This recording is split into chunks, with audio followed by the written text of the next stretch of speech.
Hello po, magandang hapon po sa ating lahat mga kabambo. Nandito naman tayo, kumukuha ng video nitong ating tanim na kawayan. Ito naman ngayon ay ating Dendrocalamus asper. From seeds po ito. Isa po ito sa mga hindi itinanim ko, no, permanent. Nakalagay dito dati yung mga pots ko, yung black bag, tapos may lumaki kaya hinayaan ko na lang din. So ito yung Dendrocalamus asper from seeds. This is actually 3 years, no? Nakakuha ako ng seeds nung May 2020. Nakabili ako online from China. At ito yung pinakamalaki sa lahat ng tanim ko, Dendrocalamus asper. Kung titingnan po natin, medyo abot na ito ng, yung iba nito abot na ng 3 inches ang diameter. Malalaki na po sila. 3 years na po ito.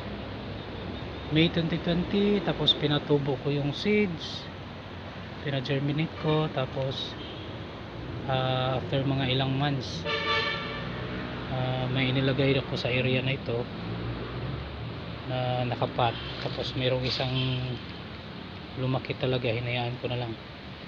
So ito yun. Familiar naman sa atin yata yung Dendrocalamus asper. Isa rin dito sa marami, no? Lalo sa nasa Mindanao, marami ito.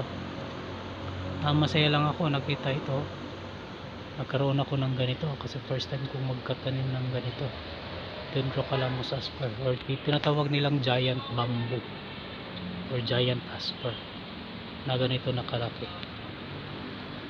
3 years ganito nakalaki. Kung titingnan nyo, ito laki na talaga nito isa. Kaya lang pinutol itong kapitbahay namin kasi ayan, malapit ito masyado sa building. It's not intended naman talaga to plant here na permanent, kasi malapit sa building. So ginagawa ko, dito ako kumukuha ng materials for propagation through cuttings, cam cuttings po ginagawa ko. So ngayon, kanina nilinis ko ito, tsaka nakakuha na rin ako. Dadalhin ko yun sa probinsya, at saka doon ko patubuin, no? Doon ko bubuhayin. Ibiyahe ko pa yun ng mga siguro mga isang araw lang yung biyahe, kaya lang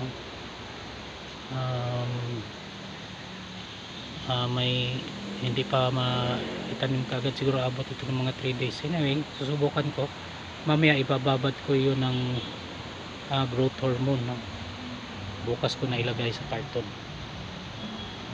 So ganito kabilis, no?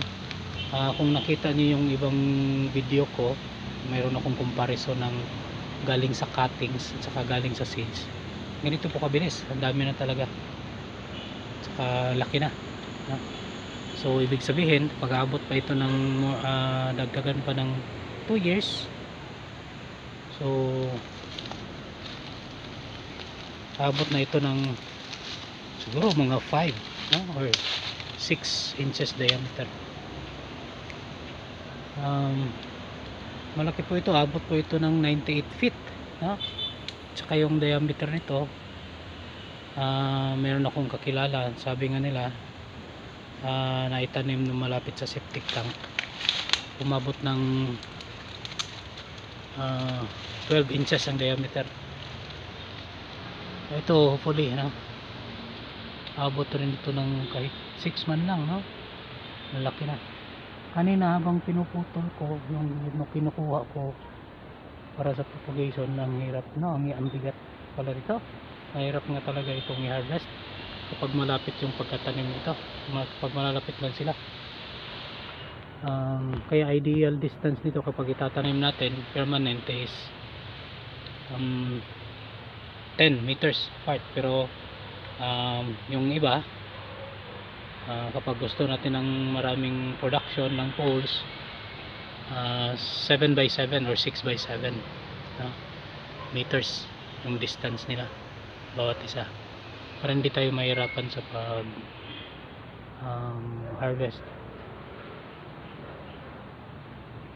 So gamit na gamit po ito sa construction, sa engineered bamboo. Ang dami pong tinatanim nito ngayon dito sa ating bansa, may mga cuttings yung ginagawa nila, branch nga lang yung iba yung ginagamit nila. Ang ginagawa nila katulad nito isa, ganito yung tinatanggal nila, kasi ito mag-develop ito ng roots dito, kaya tinatanggal dito, at saka ito yung ipopropagate nila. So ito yung akong Dendrocalamus asper na 3 years, malaki na rin. So marami na rin akong naitanim nito sa probinsya, kaya excited na rin ako makakita ng Dendrocalamus asper na talagang tanim ko, at makapag-harvest na rin, makagamit na rin natin. Yung iba may benta natin.